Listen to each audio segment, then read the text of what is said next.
ഓർമ്മയുടെ പൂമരച്ചുവട്ടിൽ സൗഹൃദച്ചെപ്പ് തുറന്ന് സഹപാഠികളുടെയും പഴയകാല അധ്യാപകരുടെയും സംഗമവും യാത്രയപ്പ് സമ്മേളനവും പ്രൗഢമായി.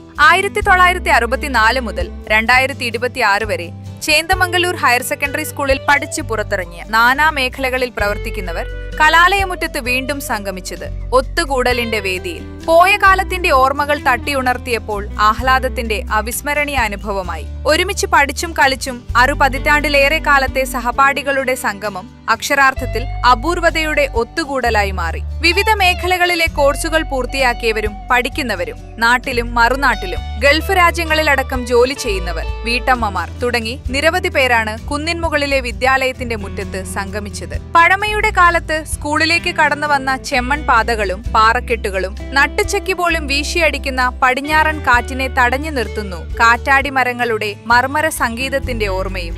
ഓടുമേഞ്ഞ കെട്ടിടങ്ങളും ചുറ്റിലുമുള്ള കശുമാവിൻ തോപ്പുകളും നേർക്കാഴ്ചകളായിരുന്ന കാലത്തെ ഓർത്തെടുത്തപ്പോൾ മനസ്സുകളിൽ ഓളങ്ങളായി. ഇന്നിന്റെ വിദ്യാലയത്തിന്റെ ഐട്ട് കെട്ടിടങ്ങളും പാറകൾ പൊട്ടിച്ചു മാറ്റിയ മൈതാനവും പ്രകൃതിയുടെ വർണ്ണലാവണ്യം തുളുമ്പുന്ന ചുറ്റുപാടും വീണ്ടും ഓർത്തിരിക്കാനുള്ള സുന്ദര കാഴ്ചകളാക്കി. സംഗമവേദിയിലേക്ക് സഹപാഠികൾക്കും മുൻകാലത്തെ അധ്യാപകർക്കും ജീവനക്കാർക്കും അലുമിനി ചോസയുടെ നേതൃത്വത്തിൽ നൽകിയ ഹൃദ്യമായ വരവേൽപ്പും ഓരോ സഹപാഠികൾക്കും സന്തോഷത്താൽ നിർഭരമാക്കി. അതേസമയം കലാലയത്തിലെ ഗൃഹാതുരതയുടെ സന്തോഷങ്ങളും സന്താപങ്ങളും രസകരമായ ഓർമ്മകളും അക്ഷരാർത്ഥത്തിൽ സന്നിവേശിപ്പിക്കുന്ന വേദിയായി സംഗമത്തിലൂടെ സാധ്യമായി. മൺമറഞ്ഞ സഹപാഠികളെയും അധ്യാപകരെയും സംഗമത്തിൽ അനുസ്മരിപ്പിച്ചു.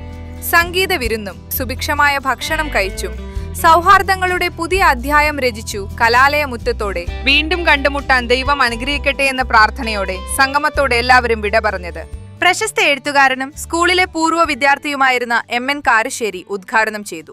ജീവിതത്തിലെ ഏറ്റവും പ്രധാനപ്പെട്ട സമ്പത്ത് എന്താണ് എന്ന് എന്നോട് ചോദിച്ചാൽ ഞാൻ പറയുന്നു, അത് വ്യക്തിബന്ധങ്ങളാണ്. അതിനപ്പുറത്തൊരു സമ്പത്തില്ല. അത്രയും സുഖമായ ഒന്ന്, അത്രയും സന്തോഷമായ ഒന്ന് വേറെയില്ല.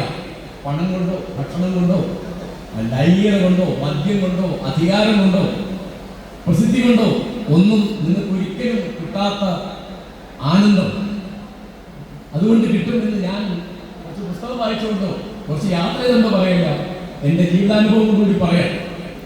അതിൻ്റെ ഒരു കേന്ദ്രം എന്ന് പറയുന്നത് നമ്മുടെ വിദ്യാലയങ്ങളും കലാലയങ്ങളുമാണ്. Principal E. അബ്ദുൾ റഷീദ് അധ്യക്ഷത വഹിച്ചു. School manager K. സുബൈർ ആദരഭാഷണം നടത്തി.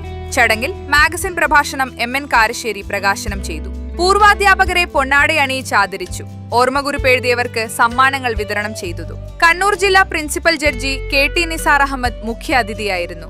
ജില്ലയിലെ നീതിന്യായ തലവരായി ജോലി ചെയ്യാനുള്ള ഭാഗ്യമാണ് ഈ വേദിയിൽ ഇരിക്കാനുള്ള അവസരം കിട്ടിയതെന്ന് അദ്ദേഹം പറഞ്ഞു. ഇവിടെ പഠിക്കുമ്പോൾ ഞാൻ ബിലോ ആവറേജ് ആയിരുന്നു. എന്നെക്കാളുമൊക്കെ എത്രയോ മിടുക്കന്മാരായ സമൂഹത്തിൽ നല്ല നിലയിൽ നിൽക്കുന്ന ഒരു മുതിർന്ന പൊസിഷൻ നിൽക്കുന്ന ഒരുപാട് ആളുകൾ ഈ സദസ്സിൽ തന്നെ. പിന്നെ ഞാൻ ഇവിടെ ഇരിക്കാനുള്ള കാരണം ഞാനിപ്പോൾ നമ്മുടെ സമൂഹത്തിൽ ഇപ്പോൾ ഹോൾഡ് ചെയ്യുന്ന പോസ്റ്റർ ഒരു ജില്ലയുടെ നീതിന്യായ വ്യവസ്ഥയുടെ തലവനായി ജോലി ചെയ്യുന്നു എന്നുള്ളത്. ചേന്ദമംഗലൂർ ഹൈസ്കൂൾ അല്ലെങ്കിൽ ഹൈസ്കൂളിനെ കുറിച്ച് എപ്പോൾ ചിന്തിക്കുമ്പോഴും എൻ്റെ മനസ്സിൽ വരുന്ന എൻ്റെ 3 പേരുകളാണ്. അധ്യാപകൻ തലത്തിലാണെങ്കിൽ കാരശ്ശേരി മാഷ് പറഞ്ഞതുപോലെ മാണി മാഷ്. പിന്നെ അന്ന് ഉച്ചഭക്ഷണം നൽകിയിരുന്ന ഉമ്മർക്കേക്കൻ്റെ കായപ്പം പോണ്ട. പിന്നെ ഉള്ളത് കടത്ത അദ്രാമാക്ക. കടത്ത അദ്രാമാക്കുണ്ടെങ്കിൽ പുഴ കിടന്ന് എനിക്ക് ഇപ്പുറത്തേക്ക് എത്താൻ പറ്റും. ഇവിടെ നിന്ന് ഉച്ചയ്ക്ക് ഭക്ഷണം കിട്ടുന്ന ഉമ്മർക്കേക്ക് ഭക്ഷണം ഉണ്ടാക്കുന്നു. മാധ്യമം media one group editor O. Abdurahiman മുഖ്യപ്രഭാഷണം നടത്തി. ജൂണിൽ സ്കൂൾ പ്രവർത്തനം ആരംഭിക്കുമ്പോൾ ഈ പിന്നോക്ക മലയോര മേഖലയിൽ മുക്കത്ത് മാത്രമാണ് ഒരു ഹൈസ്കൂൾ നിലവിൽ. ചേർന്നൂരാവട്ടെ ശരിയായ അർത്ഥത്തിൽ കുഗ്രാമമാണ്. കുഗ്രാമം എന്ന് പറഞ്ഞാൽ അതിനേക്കാൾ താഴെ. ഈ കുന്നിൻമുറമ തന്നെ വല്ലപ്പോഴും ഞങ്ങളൊക്കെ ഇടയ്ക്ക് വെള്ളിയാഴ്ചകളിൽ ഒഴിവ് ദിവസങ്ങളിൽ കയറി വന്നു കുറുക്കൽ നായാറുള്ള സ്ഥലമാണ്. ഇവിടെ കുറേ കാടുപിടിച്ച സ്ഥലങ്ങളും മറ്റുമൊക്കെ ഉള്ളത്. അങ്ങനെയുള്ള ഈ സ്ഥലത്ത് സ്കൂൾ സ്ഥാപിക്കാൻ മുൻകൈ എടുക്കുന്നത് ഒരു എഡ്യൂക്കേഷൻ കമ്മിറ്റി എന്ന് പറയുന്ന തൽക്കാലത്തേക്ക് രൂപീകരിച്ചു ശ്രമിക്കുന്നു. സ്കൂൾ മാനേജർ കെ സുബൈർ ആദരഭാഷണം നടത്തി. T Abdulla, M A Abdul Hakeem, O Sharifuddin, M Abdurahiman, K P Eli Ashraf തുടങ്ങിയവർ സംസാരിച്ചു. രണ്ടാം സെഷനിൽ ഈ വർഷം സർവീസിൽ നിന്ന് വിരമിക്കുന്ന പ്രധാനാധ്യാപകൻ യു പി മുഹമ്മദ് അലി, അധ്യാപകരായ P Eli Ashraf, E Basheer, T P Asain, Abdul Gafoor Ambalathinkal എന്നിവർക്കുള്ള ഊഷ്മളമായ യാത്രയപ്പ് സമ്മേളനവും നടത്തി. പ്രശസ്ത സാഹിത്യകാരൻ കെ എൻ കുഞ്ഞു മുഹമ്മദ് മുഖ്യപ്രഭാഷണം നടത്തി.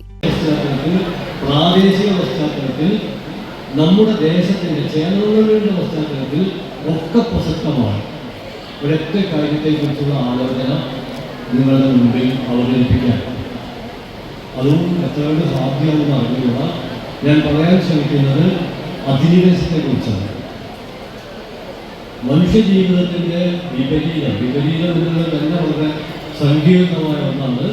എങ്കിലും മനുഷ്യജീവിതത്തിൻ്റെ ഒരു വിപരീതം ഉണ്ടെങ്കിൽ അത് അധിനിവേശമാണ്. നമ്മൾ സാധാരണ മനുഷ്യൻ സമൃദ്ധെന്നൊക്കെ പറയും. അതെല്ലാം അസംബന്ധമാണ് എന്ന് നേരത്തെ തന്നെ സൈദ്ധാന്തികമായും തെളിയിക്കപ്പെട്ടിട്ടുണ്ട്, പ്രായോഗികമായും തെളിയിക്കപ്പെട്ടിട്ടുണ്ട്. ഡോക്ടർ കൂട്ടിൽ മുഹമ്മദ് അലി ആദരവ് പ്രഭാഷണം നടത്തി. P T Kunjali, P V Rahmabi, R Moidu, A Abdul Gafoor, Abubakar Puthukkudi എന്നിവർ സംസാരിച്ചു. സർവീസിൽ നിന്ന് വിരമിക്കുന്ന U P Muhammad Ali, K P Eli Ashraf, T P Asain, E Basheer, Abdul Gafoor Ambalathinkal എന്നിവർ മറുപടി പ്രസംഗം നടത്തി. പൂർവ്വ വിദ്യാർത്ഥികളുടെ കൂടിയിരിപ്പ് ഡോക്യുമെന്ററി പ്രദർശനം.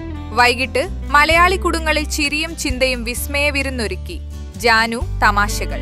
വിദ്യാർത്ഥികൾ അവതരിപ്പിക്കുന്ന ഫ്യൂഷൻ ജൂഗൽബന്ദിയും കലാവിരുന്നും അരങ്ങേറി.